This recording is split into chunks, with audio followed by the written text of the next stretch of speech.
मोहब्बत तो बड़ी गहरी चीज है, उसको तो होना चाहिए। मोहब्बत ओवररेटेड है उसामा, ओवररेटेड है, ओवररेटेड है, थर्ड क्लास। मतलब हम क्या बकवास कर रहे हैं, बट हम ये सच बोलने से घबराते हैं। इश्क हुआ कभी आपको? दीपक राग चाहत अपनी काहे सुनाए तुम्हें, हम तो सुलगते ही रहते हैं, क्यों सुलगाए तुम्हें। मजाजी से हुए बगैर हकीकी की तरफ जाया नहीं जाता। इश्क की जो आखिरी हद है वो ये कि आप अपने जाके रब से मिल जाते हैं। नासिर अदीब साहब और वो जो उस वक्त के हिदायतकार वो सारे थे, उनकी वजह से ये सारा कल्चर शान ने तो फॉलो किया जो सुल्तान राही साहब ने किया था। तो आप सुल्तान राही साहब को भी खुदा न करे ये मुर्द इल्जाम ठहरा दो। हमने बरज़ख बनाया, उसमें हमने हम जिस परस्ती दिखाई। हम यहाँ ड्रामा बनाते हैं, उसमें देवर भाभी के ताल्लुकात दिखाते हैं, इवन सुसर और वो दिखाते हैं। क्या ये कल्चर इसको प्रमोट करना चाहिए? अगर ये एग्जिस्ट करता है तो आप इसे दिखा भी सकते हैं, नहीं भी दिखा सकते। मुझे लगता है टू अ सर्टेन एक्सटेंट दिखाने में कोई हर्ज नहीं। मोहब्बत और अय्याशी साइड पे कर दें तो मोहब्बत तो बड़ी गहरी चीज है, उसको तो होना चाहिए। मोहब्बत ओवररेटेड है उसामा, ओवररेटेड है, ओवररेटेड है, थर्ड क्लास। मतलब हम क्या बकवास कर रहे हैं, क्यों कर रहे हैं ये सब बातें? इसलिए कि बिकॉज़ बचपन से हमको सिखाया गया है कि मोहब्बत सब कुछ होती है, अनकंडीशनल होती है, all that rubbish, all rubbish. झूठ बोलते हैं। दुनिया में सबसे ज्यादा मोहब्बत हम अपने आप से करते हैं। जब कोई मर जाता है तो हम क्यों रोते हैं? इसलिए रोते हैं कि वो मर गया? नो, हम इसलिए रोते हैं कि वो हमें नजर नहीं आएगा, हमारा वो लॉस है। अगर हमें उससे इतना ही प्यार होता है तो 2 महीने बाद उसे हम याद तक नहीं रखते। क्या वजह होती है? कहाँ जाती है मोहब्बत?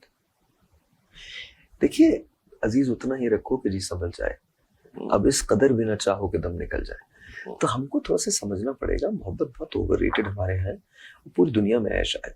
मेरा बिलीव जरूर है मोहब्बत पे, बट मैं ऐसा कुछ नहीं मानता कि कोई बहुत आफाकी सी चीज है, पता नहीं क्या हो जाता है। इश्क और मोहब्बत में एक बहुत बेसिक डिफरेंस है। इश्क आफाकी है, मोहब्बत आफाकी नहीं है। इश्क और मोहब्बत का बुनियादी डिफरेंस ये है कि जब आप किसी से इश्क करें तो कभी कभी आपको उसकी जरूरत भी नहीं रहती जिससे आपको इश्क हुआ है। ये इश्क होता है आजकल। आप उससे बिल्कुल होता है, मुबर्रा हो जाते हैं आप उससे, उसकी नीड से मुबर्रा हो जाते हैं, उस कंडीशंस, उस दायरे, उस मदार से आप निकल जाते हैं। लेकिन व्हेन इट कम्स टू मोहब्बत एंड ऑल, तो ये रेसिप्रोकल फंक्शन है। आपको मोहब्बत दूसरे से ना मिले, आपकी भी मोहब्बत गायब हो जाती है, खत्म हो जाती है। बिकॉज वो रेसिप्रोकेशन चाहती है ना मोहब्बत। हमारे यहाँ नहीं होता। हमारे यहाँ इन्फैचुएशन को भी मोहब्बत समझा जाता है, प्यार को भी मोहब्बत समझा जाता है, अट्रैक्शन को भी मोहब्बत समझा जाता है, और मोहब्बत जो इटसेल्फ होती है उसे समझा ही नहीं जाता। हम बहुत सिली हैं, हम जी भर भर के झूठ बोलते हैं। हम ये कहते हैं कि मैं तुम्हारे बगैर नहीं रह सकता, मैं तुम्हारे बगैर नहीं रहूंगी या रहूंगा, एंड देन हम ये भूल जाते हैं कि मोहब्बतों में जब जुदाई आ जाए तो लामुहाला हम उस जुदाई में रहना सीख लेते हैं। बट हम ये सच बोलने से घबराते हैं। इश्क हुआ कभी आपको? मैं आपको एक बात बताता हूँ। एक गजल है शाहिदा परवीन साहिबा की जो उन्होंने गाई है, दीपक राग चाहत अपनी काहे सुनाए तुम्हें, हम तो सुलगते ही रहते हैं, क्यों सुलगाए तुम्हें। उसमें एक शेर है, जिन बातों ने प्यार तुम्हारा नफरत में बदला, जिन बातों ने प्यार तुम्हारा नफरत में बदला, डर लगता है वो बातें भी भूल ना जाए तुम्हें। ये इश्क है। अंधेरी रात है, साया तो हो नहीं सकता। अंधेरी रात है, साया तो हो नहीं सकता। साया तो हो नहीं सकता, फिर ये कौन है जो मेरे साथ साथ चलता है। वाह वाह वाह। भीगी हुई इस शाम की दहलीज पे बैठे हम दिल के सुलगने का सबब सोच रहे हैं। तो इश्क के बगैर तो कोई भी आदमी मुकम्मल नहीं। इश्क आपको खुदा से करीब करता है। जब इश्क हो जाए तो आपको पता चलता है कि आप उसके लिए रोते हैं जिसको आपको आपके रब ने आपको दिया था, पर उस रब के लिए आप कभी नहीं रोए। जब इश्क हो जाए तो पता चलता है, हज़रत अली ने कमाल बात की थी, वो कहते हैं कि और मैंने अपने खुदा को, अपने अल्लाह को अपने इरादों के टूटने से पहचाना। हम इश्क होना तो बहुत बड़ी बात है, बहुत अच्छी बात है। इश्क आपको हमेशा नामुकम्मल रखता है, और ये जो अधूरापन है ये आपकी सबसे बड़ी सच्चाई है। ये जो वैक्यूम है आपका, ये आपकी सबसे बड़ी ताकत है, इससे बड़ी ताकत कोई नहीं हो सकती। ये जो अकेलेपन है, जो अंदर की खलिश है, जो अंदर की शिकस्त और रेख्त है, टूटना है आपका, आपकी जो कमी है जो आपके अंदर हमेशा होती है, वो कमी आपको कहीं ना कहीं इस दुनिया में बहुत ताकतवर रखती है। उस कमी के सहारे आप जिंदगी की बहुत सारी नाइंसाफियों को बर्दाश्त करते हैं, बहुत सारी ऐसी चीज़ों को झेलते हैं जिनको आप नहीं झेलना चाहते थे। ज़माने के गर्म और सर्द आपको बर्दाश्त हो जाते हैं। वो कमी अगर पूरी हो जाए तो ज़िंदगी बेमाने हो जाती है। सो आई थिंक उस कमी का रहना बहुत ज़रूरी है। मजाजी से हुए बगैर हकीकी की तरफ जाया नहीं जाता? जाया जाता, बिल्कुल जाया जा सकता। डिपेंड करता है कि आपकी ज़िंदगी में इवेंट क्या हुए। बिल्कुल जा सकते हैं, ज़रूरी नहीं कि आप मजाज से, लेकिन 90% लोग मजाज करके ही खुदा तक पहुंच पाते हैं। क्योंकि हम बेसिकली जितना भी सोच लें, हम क्रिएशन तो खुदा की है। तो जब आप क्रिएशन खुदा की हैं, जब आदम का पुतला बनाया गया तो जान कैसे डालेगी? खुदा ने अपना नूर डाला। यही वजह है कि जो मिट्टी है वो यहीं रह जाती है, जो रूह है वो चली जाती है। तो दैट्स व्हाट इट इज। तो आई थिंक अल्टीमेट तो वही है। इश्क की जो आखिरी हद है वो वही है कि आप अपने जाके रब से मिल जाते हैं। बिल्कुल ठीक है। क्योंकि अगर आप वहां नहीं मिलेंगे ना तो फिर सूद ज़िया का एहसास होगा। आपको मुकम्मल आपके रब के अलावा कोई नहीं कर सकता। किसी ह्यूमन में ये कैपेसिटी नहीं है, किसी ह्यूमन में ये कैपेसिटी नहीं है। It's only God who completes you. अगर आप किसी ह्यूमन के पीछे जाएंगे तो ये नेवर बी कंप्लीटेड। बट आप अपने रब के पास चले जाएंगे, आप यकीन मानिए, you will be completed, because आप उसका जुज्व है, उसका नूर है। उसने अपना नूर फूंका है आप में। हम चले थे इससे, जब हम ड्रामास की बात कर रहे थे तो उसमें ये एक सवाल मैंने कर लिया, ज़ैली सवाल कर लिया मैंने आपसे। दूसरा सवाल मैंने आपसे ये कहना था कि आप कह रहे थे कि हकीकत से दूर हैं एक्टिंग और वो सारा। शाहिद के आप बहुत बड़े फैन हैं, तमाम मूवीज देखते हैं। बिल्कुल रिसर्च ठीक किया ना मैंने? बिल्कुल सही। पंजाबी उर्दू सारी। तो उनके बारे में भी तो देखे ना कि वो उनको भी जिम्मेदार ठहराया जाता है कि हमारी इंडस्ट्री का जो हाल हुआ, ये गंडासा, ये कल्चर, ये सारा कुछ ये नहीं था। नासिर अदीब साहब और वो जो उस वक्त के हिदायतकार वो सारे थे, उनकी वजह से ये सारा कल्चर शान ने तो फॉलो किया जो सुल्तान राही साहब ने किया था। तो आप सुल्तान राही साहब को भी खुदा न करे ये मुर्द इल्जाम ठहरा दें। देखिए, फिल्म एक फैंटेसी का नाम है, larger than life. I am not saying कि रियलिटी नहीं होनी चाहिए, लेकिन मुझे लगता है फिल्म के अंदर आपको, जैसे ड्रामा है, ड्रामा जरूरी तो नहीं कि आप उसमें हकायक ही दिखाएं, लेकिन हकायक अगर आ जाए तो बहुत अच्छी बात है। तो शान या सुल्तान राही साहब जो है, उन्होंने तो बर्डन आपका लिया है, और वो तो बर्डन को लेके चले हैं, बहुत अरसे तक लेके चले, इंडस्ट्री को बनाया है। ऐसा नहीं कि शान पे हम किस बात का इल्जाम लगा रहे हो, क्यों लगा रहे हैं, वाई, कि हम ऐसी फिल्म्स बनाते थे। वो फिल्म्स आपकी क्लासिक्स हैं। जब तक हम इस बात पे फख्र नहीं करेंगे, यार हम जैसे भी हों हमें ओन करना चाहिए। हम क्यों नहीं ओन करते? अगर ठीक है, मैंने मान लिया कि पंजाब के हर शहर में गंडासा नहीं होता, लेकिन फिल्म में तो था, उसको ओन कीजिए। The legend of Maula Jatt Punjabi में बनी है और बिलाल ने बनाई थी, फवाद थे उसमें, हमजा थे उसमें। क्या उस फिल्म ने कामयाबी हासिल नहीं की? फिल्म पंजाबी की बनी फिल्म थी। तो टू मी आई थिंक ये बिलाल की बहुत खूबसूरत बात थी कि उसने उसको ओन किया। कैरेक्टर्स जो शान ने प्ले किए हैं, मुझे आप बताइए, क्या शान में किसी एतबार से टैलेंट की कमी है? बिल्कुल नहीं। वो एक बहुत बड़े आर्टिस्ट है, दुनिया के किसी भी आर्टिस्ट के मुकाबले में उनको आप खड़ा कर सकते हैं। और कहते हैं कि उनको जब आप कैमरे के बगैर देखते हैं तो आपको एहसास होता है कि वो इंतहाई वजी सूरत है। ऑब्वियसली इसमें कोई कलाम नहीं है, लेकिन टू मी आई थिंक जो उनका टैलेंट है, that speaks for himself, that speaks for itself. Issue ये है कि हमारे यहाँ लोग रिस्क नहीं लेते, रिस्क नहीं लेते। अगर रिस्क लेके शान को आप कैरेक्टर्स देते तो शान उसे परफॉर्म करते। At the end of the day ये प्रोड्यूसर्स की जिम्मेदारी है, ये जो हमारे फाइनेंसर्स है उनकी जिम्मेदारी है कि वो किसी तौर पे ये रिस्क तो लें। कराची के अंदर अब सारी फिल्म इंडस्ट्री मूव हो गई है और अब कराची बहुत अच्छी फिल्में बना रहा, प्रोड्यूस कर रहा। टू मी आई थिंक यही चीज यहाँ भी होनी चाहिए। रिस्क आपको लेने चाहिए, रिस्क आपको लेने पड़ेंगे। सिनेमा वैसे भी अब खत्म होता चला गया, अब नेटफ्लिक्स का दौर आ गया है, अब ओटीटी प्लेटफॉर्म्स का दौर है। तो टू मी आई थिंक अब ज्यादा बड़ी अपॉर्चुनिटी है इतने बड़े एक्टर्स के साथ, अगर हम वो हमारे एरा में है तो उनको लेके एक्सपेरिमेंट किया जा सकता है। शान ने फवाद के साथ एक फिल्म की थी खुदा के लिए, एंड दैट वाज ब्यूटीफुल। और टू मी आई थिंक एक और एक्सपेरिमेंट ऐसे ही होना चाहिए, Shaan and Fawad should work again. इसी तरह से I think Fahad is amazing, Fahad and Shaan और नोमी भाई और somebody else could collaborate। मैं इतने बहुत ज्यादा नाम तो नहीं ले सकता, लेकिन मैं बस इतना कह रहा हूँ कि तमाम लोगों को करना चाहिए। और इनको, ये एक्टर्स हमारे बहुत अच्छे हैं, बहुत अच्छे हैं। And to me I think अगर ये काम करेंगे तो ये बहुत अच्छा होगा। हमारी इंडस्ट्री ऐसी नहीं है कि जिसको आप नेगेट कर सकते हैं। हाँ, ये जरूर है कि हम उतने बड़े नहीं है जितने बड़ा हिंदुस्तान है, उनकी इंडस्ट्री है, लेकिन we are equally good actors. अच्छा, अब मैं कंफ्यूज इस बात पे हूँ कि आपका ताल्लुक अल्लाह से बड़ा स्ट्रांग है। दूसरा, मैं कंफ्यूज इस बात पे हूँ कि आप क्रिटिसाइज नहीं करते। अब मैं सवाल कर रहा हूँ, आप जवाब देना चाहें।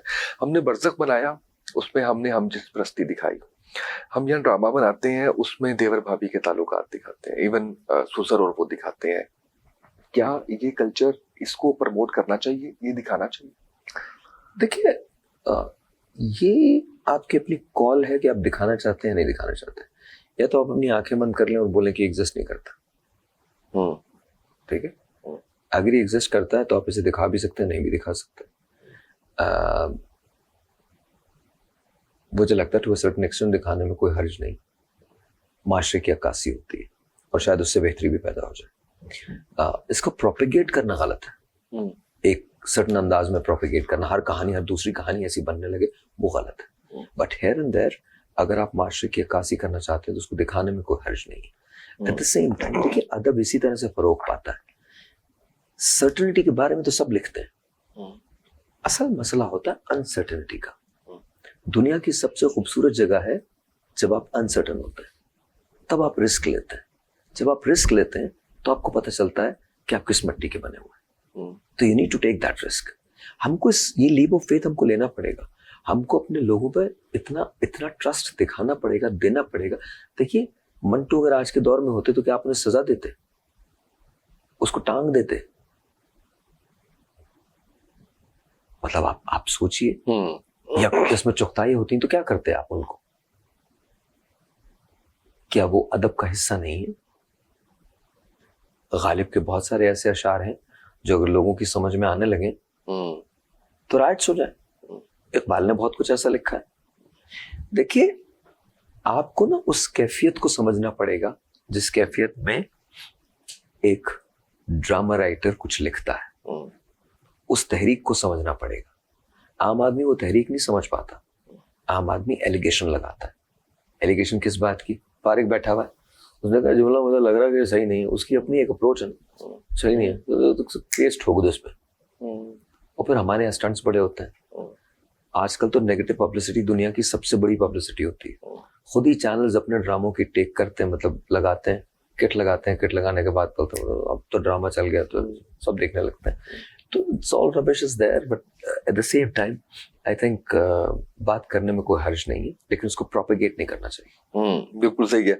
अच्छा, ये जो आजकल जिस तरह से सोशल मीडिया पे हर दूसरी शख्सियत के बारे में, खासकर जो हमारे मशहूर शख्सियात हैं उनके बारे में जिस तरह से बात हो, शुरू में आपने सोशल मीडिया पे बात की, मैं ये भी बताना चाह रहा था कि आपने तो बड़ी लिमिटेड बात की है। हमारे यहाँ पे तो आजकल जो व्लॉग और जो फैमिली व्लॉगिंग हो रही है, जिस तरह से बेडरूम से लेके और सारा वो दिखा रहे हैं, जैसे आपने कहा मैं चाय पी रहा हूँ, मैं क्यों दिखाऊं? हमने ये किस नशे पे लगा दिया है अपनी कौम को कि वो millions and millions and millions उनके व्यूज भी आ रहे हैं और वो सारा कुछ हो रहा है, और एक अच्छा कंटेंट, एक चाहे वो फिल्म ड्रामा की शक्ल में है चाहे वो किसी और शक्ल में है, वो लोग मेहनत करते रह जाते हैं। और फिर मैंने अगले दिन ये भी एक पढ़ा, सर हम हिपोक्रेट्स हैं। हम इतने बड़े हिपोक्रेट्स हैं। गाली देने के लिए हमें अमेरिका चाहिए, गाली देने के लिए हमें अमेरिका चाहिए, एड लेने के लिए भी हमें अमेरिका चाहिए, आवाम में पॉपुलैरिटी हासिल करने के लिए भी अमेरिका चाहिए, और आवाम पे सरबराही करने के लिए भी आगे अमेरिका से ही चाहिए। वैसे हम बकवास करते रहते हैं, वेस्ट बहुत बुरा है, वेस्ट बहुत बुरा है, वेस्ट ने ये कर दिया, बेड़ा गर्क करके रख दिया ईस्ट का। ईस्ट के बच्चे सारे काके थे, हमें नहीं पता कि हम क्या कर रहे हैं। हमारी हिपोक्रेसी का ये हाल है कि हम अमेरिका को गालियां देते हैं, लेकिन आज वीजे खोलें सब भाग जाएंगे। अग्रीड 100%। इसी तरह से यूके को गालियां देते हैं, सारे भागने के चक्कर डंकियां लगाते हैं। व्हाई? यही हाल हमारे टिकटॉक्स, हमारे सोशल मीडिया, हमारे इखलाकी तौर पे हम बहुत बड़े लोग हैं प्रिटेंड करते हुए, प्रिटेंड करते हैं। कटरीना कैफ एक छोटा लिबास पहने, सारे बैठ के करोड़ों दफा उसको देखेंगे और एक लफ्ज नहीं लिखेंगे। हमारी किसी खातून ने कोई जरा सा भी लिबास ऐसा वैसा पहन लिया, उसकी ट्रोलिंग शुरू हो जाती है। अच्छा, और मजे की बात यह है, देखते फिर भी हैं। अगर मुझे कोई चीज ना पसंद है तो मैं उसे देखूंगा भी नहीं। Why are you watching it? तुम क्या मजे ले रहे हो? तुम किसको पागल बना रहे हैं, किसको बेवकूफ बना रहे हैं? हम इतने बड़े बड़े नारे लगाते हैं पाकिस्तान के लिए ये कर देंगे, एक पाकिस्तान के लिए सीधी लाइन तो बना नहीं सकते। क्या कर देंगे पाकिस्तान के लिए? हमने पाकिस्तान के लिए ये कर देना। सुबह का ट्रैफिक देखा पाकिस्तान में? अपने बच्चों को आप क्या तरबियत दे रहे हैं? सुबह सुबह उनको लेकर स्कूल छोड़े जाते हैं, रॉन्ग वे से टर्न करके रॉन्ग वे से लाके तो वो बच्चा यही सीख के बड़ा हो रहा है। तुम झूठ बोलते हैं, बकवास करते हैं। ये जो सारी आप बात कर रहे हो, इसकी असल बुनियादी वजह यह है कि हम हिपोक्रेसी का शिकार हैं। हम अपने ना, हम लोग सारी बुराई हमारे पास इंडिया से आ गई। क्यों आ गई?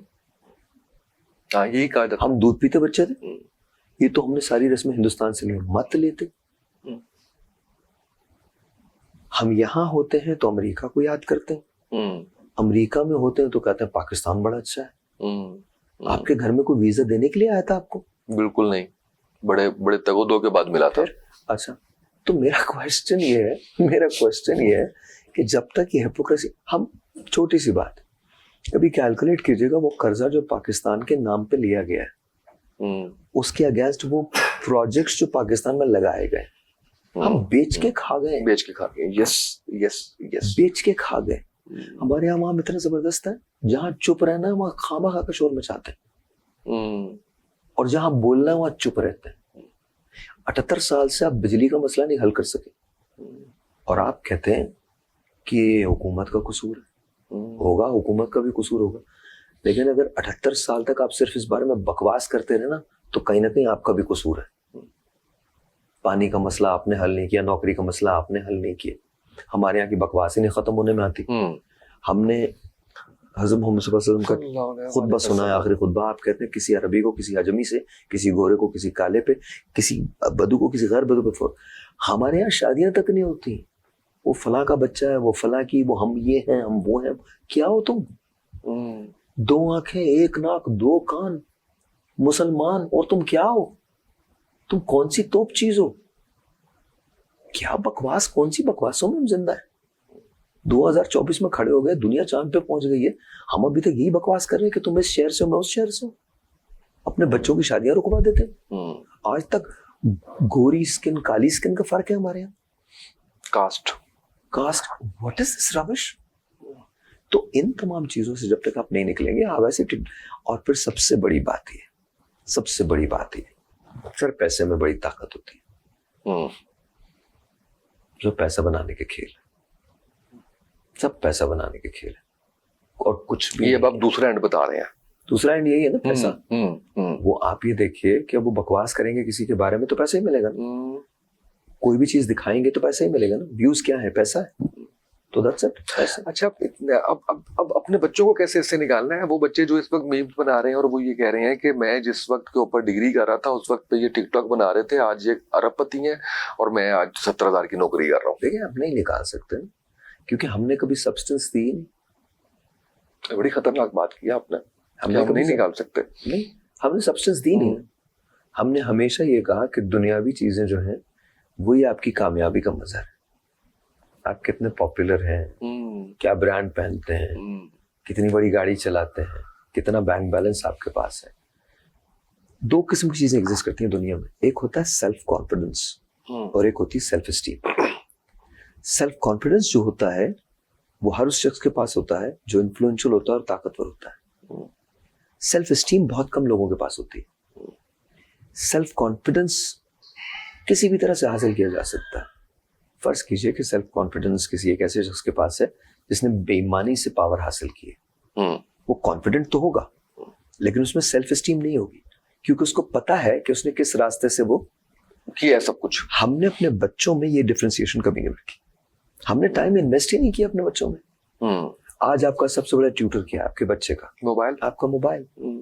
तो फिर what are we crying for? आप आज खत्म कर दें, आप आज अपने बच्चों को टाइम देने लगे, वो वैल्यूज इनकलकेट करें, ठीक है?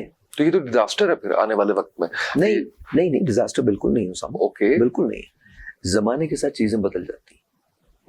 एक पंकज उदास साहब की गाई हुई गजल है, एक वो भी था जमाना, एक दुख सुख था, एक सबका अपना हो या बेगाना, एक वो भी था जमाना, एक ये भी है जमाना। मैं उसको मुख्तसर करके सुनाता हूँ। 4 अदवार का जिक्र। दादा हयात थे जब मट्टी का एक घर था, चोरों का कोई खटका ना डाकुओं का डर था। खाते थे रूखी सूखी, सोते थे नींद गहरी, शामें भरी भरी थी, आबाद थी दोपहरी। थे लोग भोले भाले लेकिन थे प्यार वाले, दुनिया से कितनी जल्दी सब हो गए रवाना। एक वो भी था जमाना, एक ये भी है जमाना। अब्बा का दौर आया, तालीम घर में आई, तालीम साथ अपने ताजा विचार लाई। आगे रिवायतों से बढ़ने का ध्यान आया, मट्टी का घर हटा तो पक्का मकान आया। वाह। अब मेरा दौर है ये, कोई नहीं किसी का, हर आदमी अकेला, हर चेहरा अजनबी सा। आंसू न मुस्कुराहट, जीवन का हाल ऐसा, अपनी खबर नहीं है, माया का जाल ऐसा। ऐ आने वाले लोगों, ऐ आने वाली नस्लों, भोगा है हमने जो कुछ, वो तुम कभी ना भोगो। जिस तरह भीड़ में हम तन्हा रहे अकेले, ये जिंदगी की महफिल तुमसे न कोई ले ले। तुम जिस तरफ से गुजरो मेला हो रोशनी का, रास आए तुमको मौसम 21वीं सदी का। तो ये तमाम चीजें वो हैं, हर चीज हर दौर का अपना ही समूसा होता है। और ये है, हम हैंग ऑन करने की कोशिश करते हैं अपने अक़दार को। जमाना बदल चुका है, बुनियाद वही है, उसी बुनियाद पे नई बुनियादें बन रही हैं, और ये हमेशा से होता चला आया है। जो 1600 में सही था वो आज 2025 के अंदर ठीक नहीं। हम इसे रोक नहीं पाएंगे, हम इसे कभी भी नहीं रोक पाएंगे। बस हमें कोशिश ये करनी है कि जो हमारे पास चंद अच्छी चीजें हैं वो हम पार्ट करते चले जाएं, देते चले जाएं। बिल्कुल सही है। मैंने आज अपना दिन सुबह 8 बजे शुरू किया। मैंने सुबह भी 8 बजे शुरू करना है, तो मुझे तो इतना अच्छा लग रहा है कि मुझे जितना भी टाइम मिले उतना मुझे कम लगेगा। लेकिन मैं अपनी टीम को भी देख रहा हूँ, उनकी भी जमाइयाँ आ रही हैं, राजा साहब को भी देख रहा हूँ यहाँ बैठे हुए थे, आपका भी मुझे ख्याल है। मैं आखिरी 2 सवाल करके आपसे इजाजत लूंगा, लेकिन यकीन करें कि तिश्ने की बाकी है। एक तो बिजनेस कैसा चल रहा है और क्या किस किस चीज का है और किस तरह से देख रहे हैं, ये बताइए। फिर अगला सवाल करता हूँ मैं, क्योंकि वो थोड़ा सा जलाली ना आप हो जाए उस सवाल पे, मैं इसलिए पॉइंट पे रख रहा हूँ। बिजनेस बहुत अच्छा है अल्हम्दुलिल्लाह, और बहुत अच्छा चल रहा है। ऑर्गेनिक है, नेचुरल है, और तो अल्हम्दुलिल्लाह अल्लाह has been very very kind. अल्हम्दुलिल्लाह we have very respectable name in the industry, and I think अभी आप आने वाले दिनों में बाय द ईयर एंड्स 2025 आप उसमें बहुत सारी चेंजेस भी देखेंगे। We want to be global, हम ग्लोबल होना चाहते हैं, and I think brand should stand on itself. It should not rely on me. ये मेरा ब्रांड नहीं है, पाकिस्तान का ब्रांड है, and that's how it should be. तो उसकी जो रिसर्च है या वो है, उसमें आप भी लगे रहते हैं या नहीं? वो सारा कुछ जैसे दूसरे लोग करते हैं, क्योंकि आपने कहा ना ऑर्गेनिक आप अपने लिए भी खुद बनाते हैं, तो मैंने कहा हो सकता है कि कुछ प्रोडक्ट्स और वो सारा कुछ हमारे लोग हैं जो यहाँ लाहौर में प्रोडक्ट्स बनाते हैं, कुछ कराची में बनाते हैं, तो वो लोग वो करते हैं। अच्छा, शाहरुख खान के बारे में कितना बताना चाहेंगे? अभी आखिरी मेरा ये सेगमेंट है। क्या बताना चाहूँ वो आप उनसे पूछ लें बुला के। एक तो ये कि आप फैन हैं उनके?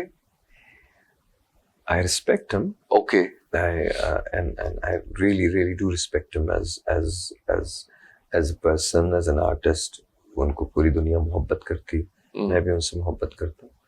Am I a fan? I don't know if that's the definition. अगर आपका इशारा उसी तरफ है कि जी लोग कंपैरिजन करते हैं, तो वो उनका प्रोगेटिव है. मैं जैसा स्क्रीन पे हूँ वैसा आपके सामने हूँ, जैसा आपके सामने हूँ वैसा स्क्रीन पे हूँ. ऐसा हो सकता है कि कहीं ना कहीं कोई मुमासलत हो, लेकिन उसमें कोई डायरेक्ट इंटेंशन इन्वॉल्व नहीं है, ना तो मेरी और ऑब्वियसली उनकी नहीं हो सकती. उनका मीडिया बहुत बड़ा है, वो बहुत बड़े आदमी हैं और मैं उनकी बहुत रिस्पेक्ट करता हूँ, बहुत इज्जत करता हूँ, लेकिन हम दोनों दो अलग अलग काम करते हैं. उन्होंने होस्टिंग की है, but he is not a host, he is a actor and बहुत कमाल आदमी है वो, और उनकी एक्टिंग की पूरी दुनिया फैन है. तो आई थिंक मुझे कभी भी नहीं लगा कि कोई भी ऐसी बात है, बट अगर दुनिया को ऐसा लगता है तो मैं उस सिलसिले में कुछ भी नहीं कहता. My name is Sahir Lodhi, that's where it ends and begins. इसके अलावा कुछ नहीं. कैसा रहा जब उनको इंटरव्यू किया आपने? बहुत अच्छा था. It was very very nice. He is an amazing soul. जब आपका ह्यूमन टू ह्यूमन कनेक्शन होता है किसी से, ही इज वेरी डीप. और एक सवाल था उनका जो मैंने उनसे किया था, तो उस पर वो चुप हो गए थे एक लम्हे को. I asked him and I said, you've loved your father so much that you've replaced him. And you miss him so much. And he just looked at me. At that time, we both understood what I meant. And he nodded his head. और उसके बाद उनकी soul जो है ना, जो कुछ मैंने जितना गैदर किया 2 मुलाकातों में, वो बहुत प्योर है. Is very good. बहुत अच्छे हैं वो. बहुत बहुत अच्छी शख्सियत है उनकी और बहुत प्योर सोल है. और जाहिर है जब आप मीडिया में होते हैं तो आपकी जो अपीयरेंस होती है, अक्सर लोग आपको उसी पे जज करते हैं. मेरा नहीं ख्याल कि शाहरुख साहब जो नजर आते हैं वो स्पिरिचुअली वैसे, वो स्पिरिचुअली बहुत कनेक्टेड आदमी है. बहुत कनेक्टेड, बहुत ज्यादा कनेक्टेड आदमी, बहुत connected. He doesn't reveal that, but बहुत ज्यादा कनेक्टेड है. लेकिन उन पर तनकीद होती है इस बात पे कि जब वो कहते हैं कि मैं अपने घर में तमाम मज़ाहिब जो है वो उनके उस पे.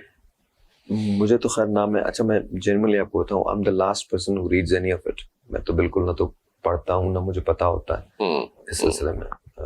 मेरे इंटरव्यूज इस किस्म के कभी नहीं होते कि मैं, बिकॉज किसी की पर्सनल लाइफ उसकी अपनी पर्सनल लाइफ है. I don't indulge into that.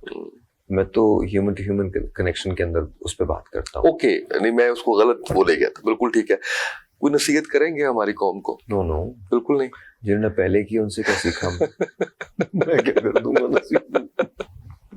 कोई नसीहत को छोड़े. बहुत अच्छा, सब सही कर रहे हैं, सब सही है. हमारे मुल्क में ना बच्चों की पैदाइश नहीं होती, चीतों की पैदाइश होती. सारे चीते पैदा होते हैं, सबको सब पता है. चीतों के घर चीते पैदा होते हैं, तो खत्म बात. कोई छोटे आदमी थोड़े पैदा होते हैं. आप हमारी कौम में किसी को पूछ के देख लो, हमें हर चीज का पता है. आप चीखते हुए गुजर जाओ, 4 आदमी आपको बताने लगेंगे तुम ये कर लो, तुम ये करो. आप हैरान होते हो, भाई मैं क्यों कर लूं. कसम से आप पूछ के, आप हमारे किसी, आप ये बात करें अमेरिका में हो रहा है, वो आपको बता देंगे क्यों हो रहा है. उसको अपने घर का नहीं पता होगा क्या हो रहा है घर में, उसको अमेरिका का पता है. आप उन्हें 3rd वर्ल्ड वॉर होगी, वो आपको डेट के साथ बताएगा, टाइम के साथ. बोले 4 जून 2026 को यहाँ बम फटेगा. अच्छा फटे ना, बाद में मुकर जाएगा. ये हम लोगों की तो साइकी दूसरी है. हम नारे लगाते हैं, ये नहीं पता क्यों नारे लगाते हैं. लीडर के पीछे भागते हैं. पॉलिटिकली किसी को सपोर्ट करते हैं? अल्लाह ना करे, अल्लाह ना करे. सारे बिला तफरीक सब कह दें बंद हो जाएगा, कसम खुदा की. नहीं, मुझे रहने ही नहीं. मैं देखिए, मुझे तो पार्टियां नहीं समझ आती. आपके जलसों में आपकी पार्टी का झंडा पाकिस्तान के झंडे से बड़ा कैसे हो सकता? क्या बात है. तो आपकी पार्टी का झंडा अगर पाकिस्तान के झंडे से बड़ा है तो फिर आपकी पार्टी मेरे लिए कुछ नहीं. I don't support anyone. मैं जिन्हें सपोर्ट करता था वो भी इस दुनिया में नहीं. और मुझे लगता है उनका दौर बेहतर दौर था और अच्छा दौर था. और बकवास करने को तो उनके खिलाफ भी बड़ी बकवास होती है। लोग कहते हैं नहीं जी वो तो इतनी जंगें हो रही थी तो इतना 10 साल इन्फ्लेटेड इकोनॉमी नहीं रहती। 10 साल ना बबल इकोनॉमी पे आप जिंदा नहीं रहते। बकवास करने को क्या है? बकवास करने को तुम कुछ भी कह सकते हैं। आए मेरे साथ कोई भी पाकिस्तानी इकोनॉमिस्ट बैठ जाए, मैं उससे बैठ के बात कर लेता हूँ किसका दौर अच्छा गुजरा है, कैसे आए बैठ के बात करें। कर्जे भी खत्म हो गए थे, सब कुछ खत्म हो गया था ना। It was a decent period. हम परवेज मुशर्रफ का नाम लेने से घबराते हैं। मेरे ख्याल में परवेज मुशर्रफ के बाद अगर हमने एक बेहतर दौर गुजारा है तो नवाज शरीफ साहब के दौर में गुजारा है। बेहतर दौर गुजरा है। आप क्रेडिट देने से घबराते हैं। नहीं जी हमने नहीं देना क्रेडिट, हमने देना नहीं क्योंकि बिकॉज़ नवाज शरीफ। वाई? क्यों? दे दो भाई उनको। यहाँ पे भी हम वही मुनाफकत ले आते हैं। मुनाफकत और क्या। खान साहब बहुत पॉपुलर आदमी, तो आज जो तहरीक इंसाफ का हाल हुआ है वो सिर्फ एडवाइजर्स की वजह से हुआ। When Khan Sahab came, he came with a clear vision, clear perspective कि यार मैंने कुछ पाकिस्तान के लिए करना है। बिल्कुल ठीक है। Everyone supported him, लेकिन जो एक बड़े लीडर से कहीं ना कहीं अनफॉर्चुनेटली मिस्टेक्स होती हैं, जो हमारे बड़े लीडर से होती रही, वही खान साहब से हुई।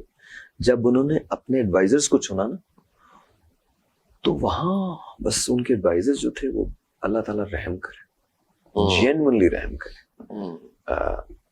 Pakistan had a clear chance कि हम कुछ बेहतर कर सकते थे, बट वी लॉस्ट इट। अभी देखिए अब तो हर चीज ही बहुत ज्यादा वो है, डाइसी है, लेकिन अब जो गवर्नमेंट है वो कोशिश कर रही है, मेहनत कर रही है। इस गवर्नमेंट के हाथ में कुछ नहीं है, ऑब्वियसली उसके बहुत सारे रीजन हैं। सफोकेशन होती है कभी आपको हालात देख के? नहीं सफोकेशन नहीं, परेशानी नहीं, नाउम्मीदी नहीं, नाउम्मीदी तो हो ही नहीं सकती ना, नाउम्मीदी तो पॉसिबल नहीं, लेकिन फ्रस्ट्रेशन होती है कि यार इसको ठीक होना चाहिए। देखिए अगर पाकिस्तान को बेहतर होना है तो तहरीक इंसाफ समेत, एस्टैब्लिशमेंट समेत तमाम लोगों को एक टेबल पे आना पड़ेगा। 20 साल का पैक्ट करना पड़ेगा कि 20 साल तक ये पॉलिसी हमारे मुल्क की कोई इधर से नहीं होगा। ओह यस 90s में इंडिया ने किया। आप गुजारे, हाँ देखिए वही रास्ता है, आप गुजारे उसको, उन 20 सालों को गुजारे, स्टेट ओन करें बस। उन 20 सालों के बाद आप 20 साल के लिए कोalition गवर्नमेंट्स लेके आए, एलोकेट कर दें, बिल्कुल सही, और आवाम से पूरा डायलॉग करें, स्टेडियम के अंदर सबको बिठाएं। ओह यस मैं मीडिएट करने को तैयार हूँ, but let's get it over with, let's not fight for next 20 years. Let's focus on Pakistan and building the economy of Pakistan. और सब अपना अपना रोल प्ले करें। बस खत्म, end of story. सारी reconciliation करें, खत्म करें, end of story यार। We're a bright nation. We have good youth. देखिए 60% जिसकी आबादी यूथ, नौजवानों पे, यूथ पे मुश्तमिल हो, उसको तो घबराने की वैसी जरूरत नहीं है। वो किस बात के लिए डर रहा है? तो to me उसे लगाए ना काम पे, उसे लगाए काम पे, और वो करना चाहती है। यस आप उसे जगह तो दें, प्लेस तो दें, अपॉर्चुनिटी तो दें। जब आप पाकिस्तान की यूथ को अपॉर्चुनिटी देंगे, they will shine like anything.